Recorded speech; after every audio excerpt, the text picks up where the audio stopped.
वह कथा सफल है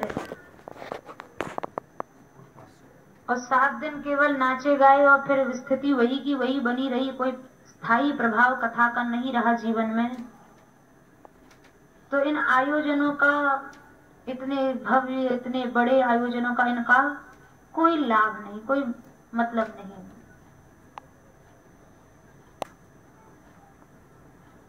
जितने यज्ञ, जितनी मात्रा में धर्म आज संसार में हो रहा है, इतनी कथाएं होने पर, इतने यज्ञ होने पर, इतने ज्ञान यज्ञ होने पर तो संसार से कलयुग चला ही जाना चाहिए। लेकिन देखने को उल्टा मिलता है। इतने धर्म हो रहे हैं, इतने दान हो रहे हैं, इतने यज्ञ हो रहे हैं, इतनी कथाएं हो रही हैं, लेकिन जीवों के न स्वभाव में कोई परिवर्तन है, न उनके जीवन में कोई परिवर्तन है, किसी प्रकार का बदलाव नहीं, और कथा का कोई स्थायी प्रभाव नहीं है। कथा हुई थी वो कथा, गोकर्ण जी ने एक बार कथा कही थी और सब के सब नगरवासियों को भगवत धाम की प्राप्ति हो गई। कथा वो कथा हुई थी जब सुखदेव जी महाराज ने कथा कही थी। एक कथा श्रवण से परीक्षित जी को साक्षात धाम की प्राप्ति हो गई। कथा वो कथा हुई थी जब सनकादिक मुनि ने नारद जी को कथा सुनाई थी।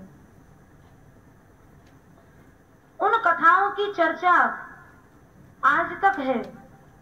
आज तक भागवत जी में उन कथाओं की चर्चा है जो सुखदेव जी ने कही थी, जो सूत जी महाराज ने कही थी, जो नारद जी को सनकादिक मुनि ने सुनाई थी। रूप से कह रही है। लेकिन आज इतनी कथाएं हो रही हैं, उन कथाओं का कोई प्रभाव क्यों नहीं दिखाई पड़ता है? ये बातें यथार्थ हैं, इन बातों को कोई अन्यथा में ना ले,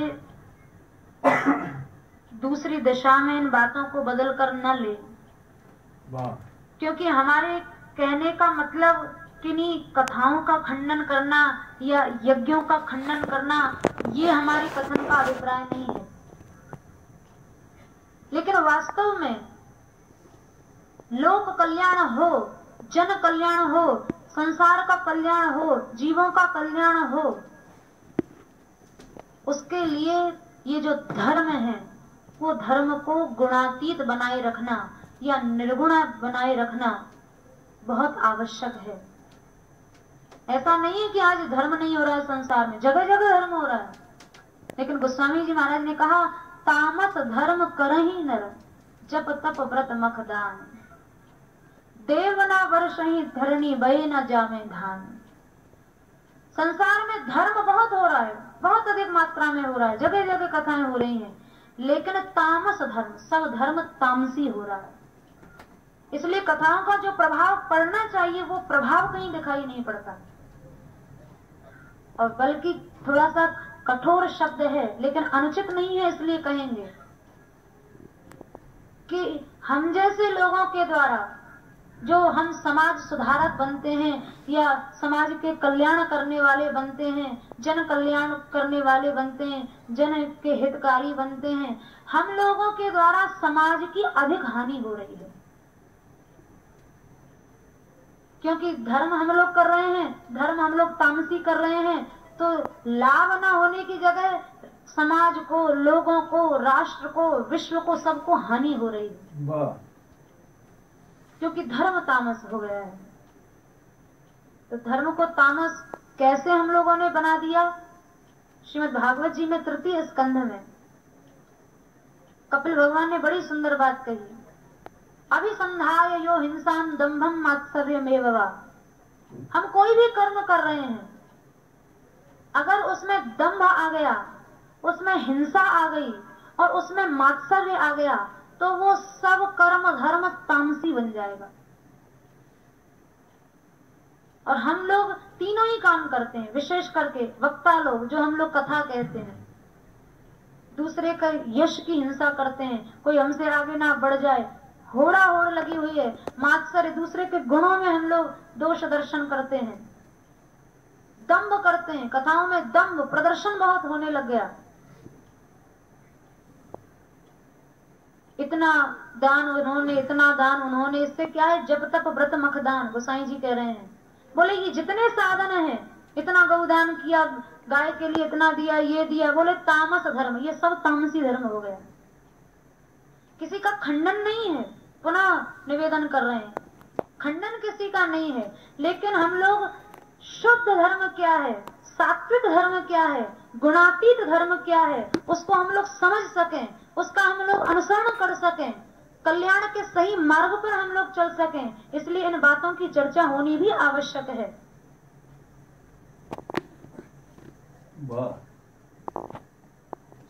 निष्काम भक्ति, निष्किंचन भक्ति भगवान स्वीकार करते हैं, राजसी तामसी धर्म भगवान स्वीकार नहीं करते। एक वैष्णव दंपत्ति थे, बड़े निष्किंचन थे, बहुत गरीब थे, दरिद्र थे। वैष्णव वार्ता में कथा आती है, एक बार वो वैष्णव अपनी पत्नी के साथ किसी भक्त सेठ के यहाँ गए, किसी सेठ के यहाँ। तो वहां देखा सेठ की जो पत्नी है एक सुंदर सोने की थाली में और ठाकुर जी को भोग लगा रही है। तो उन वैष्णव की जो पत्नी थी, उनके मन में इच्छा हुई कि देखो ठाकुर जी की सेवा तो इस तरह होती है, ये सेवा कर रहे हैं, बढ़िया सोने की थाली में ठाकुर जी को भोग धराया जा रहा है, सोने की झाड़ी में ठाकुर जी को जलपान कराया जा रहा है, सेवा तो ये है, हमने तुमने तो आज तक कोई सेवा की ही नहीं।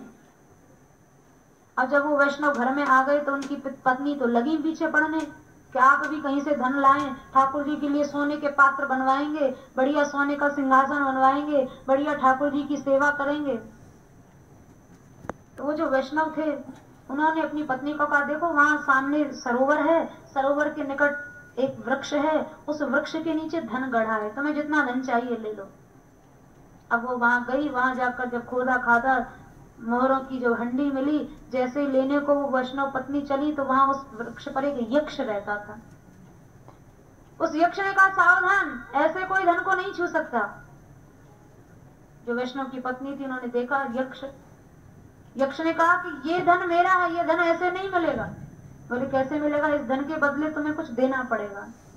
बोली मैं तो महाराज, यक्ष को कहा मैं तो पहले ही दरिद्रा हूं, मेरे पास तो कुछ है ही नहीं, मैं क्या दूं इसके बदले। बोले तुमने आज तक जितनी ठाकुर जी की भक्ति की है, इतने दिनों में से किसी भी एक दिन की भक्ति का पुण्य तुम हमें दे दो। तो वो वैष्णव पत्नी बोली, आज तक तो मैंने कोई भक्ति की ही नहीं है, भक्ति तो मैं आज से करूंगी, ये धन लेकर जाऊंगी, बढ़िया सुंदर सोने के ठाकुर जी के पात्र बनवाएंगे, सिंहासन बनवाएंगे, अब जब भक्ति अच्छे से होगी तब हम आपको एक दिन का पुण्य दे देंगे।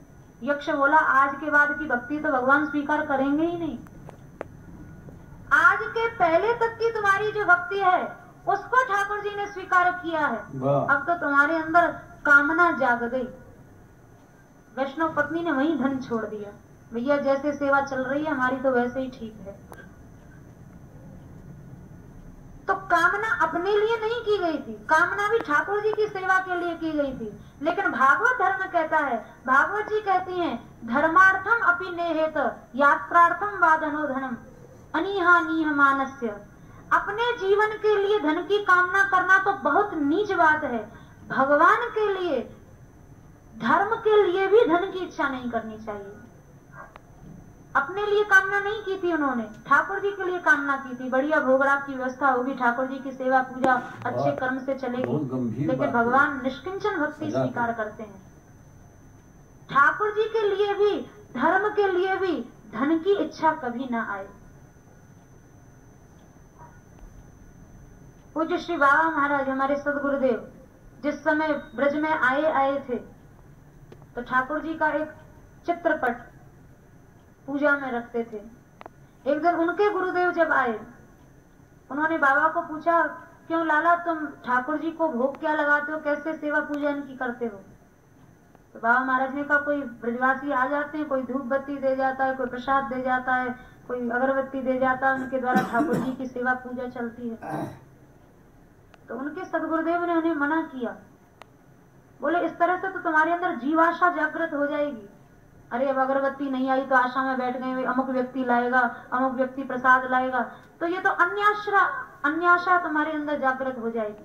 अरे कुछ ना मिले तो ये सब ब्रज दिव्य है, चिन्मय है, ब्रज की लताओं के 2 पत्र लेके उन्हीं को थाली में रखकर आरती के भाव से घुमा दो, उन्हीं को ठाकुर जी का भोग लगा दो। भगवान निष्किंचन भक्ति को उसी क्षण स्वीकार करते हैं। और अगर जीव आशा में फंस गए, अमुक प्रसाद लाएगा, अमुक आरती लाएगा, अमुक धूप बत्ती लाएगा, वो घी लाएगा, तो ऐसी सेवा, ऐसी भक्ति को भगवान स्वीकार नहीं करेंगे। तो जब पूजन सामग्री होती तो ऐसे पूजा कर लेते, नहीं तो कोई भी लता पत्र के 2 पत्ते लेकर अपना थाली में आरती की भावना की और ठाकुर जी की आरती कर देते। ऐसा जिनका जीवन व्यतीत हुआ और हो रहा है, पिछले 60 वर्षों से वो अखंड ब्रजवास कर रहे हैं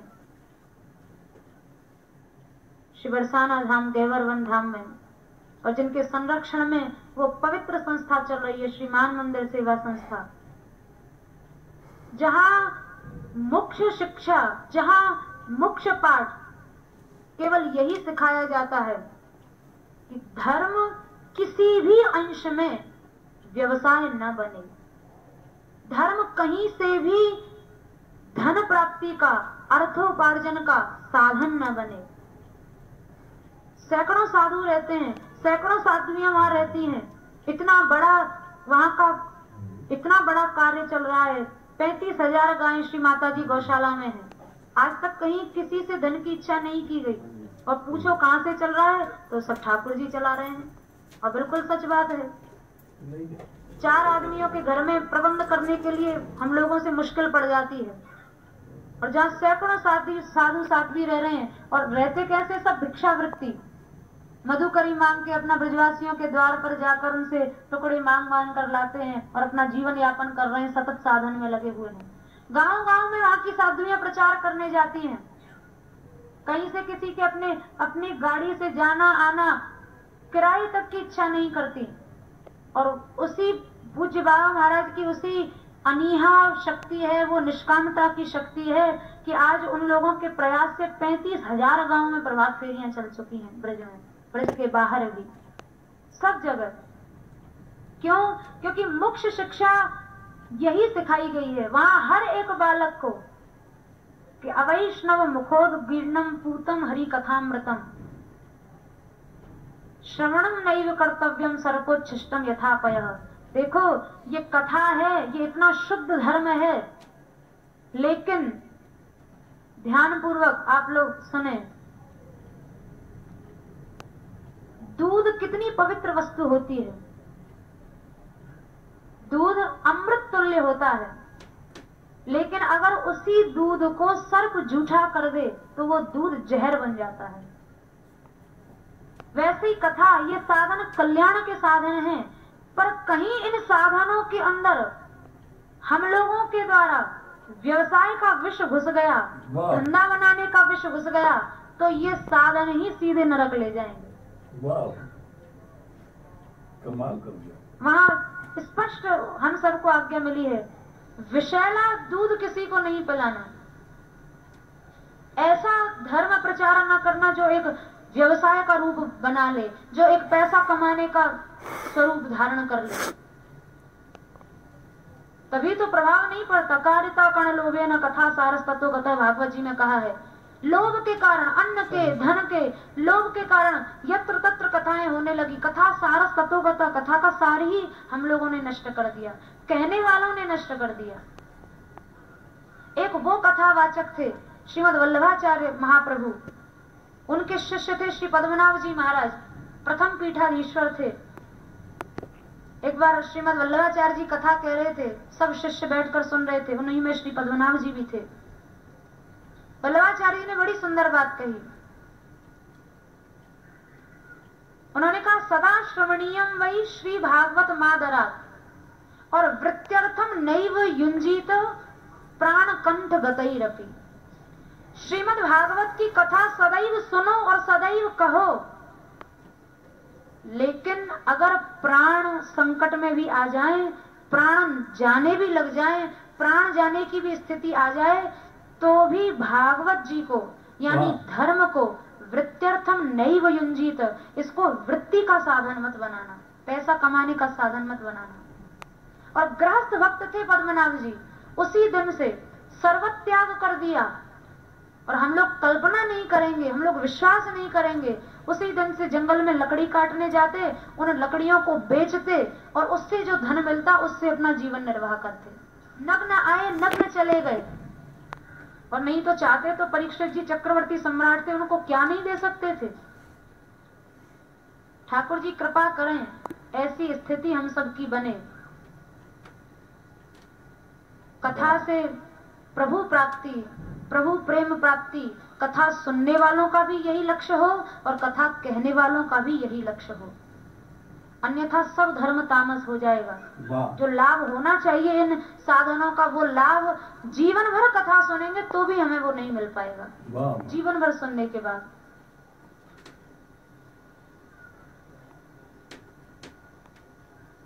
क्या थोड़े में, इसलिए कथा के रूप में ही रहे। कथा जो कल्याणकारी साधन है, इसके द्वारा जीवों का कल्याण ही हो, इसके द्वारा धन उपार्जन ना हो, इसके द्वारा व्यवसाय ना हो। प्रहलाद जी ने तो कहा ना सा भृत्या सवई वणिक, जो कथा के द्वारा पैसा ऐंठने का, धन कमाने का इसको धंधा बनाए बैठे हैं, बोले ना सा भृत्या, वे वक्ता कुछ नहीं है, वक्त नहीं है। सवई वणिक वो बनिया है, वहां भी बनियागिरी आरंभ कर रहे हैं। ऐसे लोगों को कहीं भक्ति मिलेगी? तो हमारे पूज्य बाबा महाराज का स्पष्ट आदेश है, धर्म से हम धन न कमाएं वो तो ठीक है, लेकिन धर्म में जो धन आए उसका क्या किया जाए? तो इसका समाधान भी भागवत जी ने किया है। धर्मस्य याग वर्गस्य नार्थो अर्थायोपकल्पते, नार्थस्य धर्मैकान्तस्य कामो लाभा ही स्मृतः। हम धर्म से ठीक है धन नहीं कमा रहे, लेकिन धर्म में जो धन आ रहा है उसका उपयोग कहाँ हो? बोले धर्म से जो धन आ रहा है उसका उपयोग धर्म में ही होना चाहिए। उसका उपयोग अपनी शारीरिक सुख सुविधाओं के लिए या अपने निर्वाह के लिए नहीं होना चाहिए। ऐसा धर्म ही कल्याण करेगा। और इसलिए जो पूज्य बाबा महाराज का आदेश है, स्पष्ट आदेश है, धर्म में जो भी धन आए, यहाँ यज्ञ हुआ, ये कथा हुई, यहाँ जो भी द्रव्य आए, स्पष्ट उनका आदेश है, हम लोग कोई द्रव्य यहाँ से लेकर नहीं जाएंगे, क्योंकि इसका जो उपयोग है, जो सही उपयोग है, वो धर्म में ही होना चाहिए। अन्यथा अगर धनोपार्जन का साधन कथा बन गई तो इन कथाओं से कभी कल्याण नहीं होगा, कभी भी कल्याण नहीं होगा। गोसाई जी ने बार बार कहा तामस धर्म कर नहीं नर, तामसी धर्म हो रहा है, धर्म बहुत हो रहा है, पर तामसी हो रहा है, इसलिए उसका स्थायी कोई प्रभाव दिखाई नहीं पड़ रहा है। ठाकुर जी कृपा करें इस हमारी ऐसी वृत्ति बनी रहे, और इसीलिए इसी लक्ष्य से कथा के पूर्व हम लोगों के अंदर तो वो सामर्थ्य नहीं है, कामनाओं से वासनाओं से चित्त भरा हुआ है, लेकिन ठाकुर जी कृपा करें, चाहे ये नाटक ही है, चाहे ये झूठ मूठ ही है, चाहे ये प्रदर्शन ही सही, लेकिन अच्छी बात का तो ढोंग भी अच्छा होता है, अच्छी चीज की तो नकल भी अच्छी होती है। इसलिए ठाकुर जी कृपा करें, और इसी भाव से हम लोग कथा के पूर्व में प्रहलाद जी की स्तुति के 5 जो श्लोक हैं उनका हम लोग पाठ करते हैं। कहीं भी चित्त में लोभ न जागृत हो, और विशेष करके धर्म से धनोपार्जन का जो लोभ है वो तो जीवन में कभी भी न आए। पूज्य बाबा महाराज का स्पष्ट आदेश है, बोले कथा कहो या न कहो, कीर्तन करो या न करो, लेकिन इन सब चीजों को व्यापार कभी मत बनाना, धंधा मत बना देना। कोई प्रभाव नहीं पड़ेगा ऐसे कहने सुनने का, कोई प्रभाव नहीं रहेगा। तो इसलिए ठाकुर जी के चरणों में बस यही प्रार्थना है, इन्हीं श्रद्धा सुमनों के साथ हम उनके चरणों में प्रणाम करेंगे। प्रभु कृपा करें, ऐसी शक्ति दें, ये सब वृत्तियां हमारी बने, ऐसी दैवी वृत्ति हम लोगों की बन जाए, जिससे कथा कीर्तन का जो शुद्ध फल है, जो विशुद्ध परिणाम है, वो सब हम लोग अपने जीवन में देख सकें। बस इन्हीं शब्द सुमनों के साथ ठाकुर जी के चरणों में प्रणाम। और आप सभी वैष्णव जिन्होंने कथा रस का पान किया है, आप सबके भी चरणों में प्रणाम। जय श्री राधे।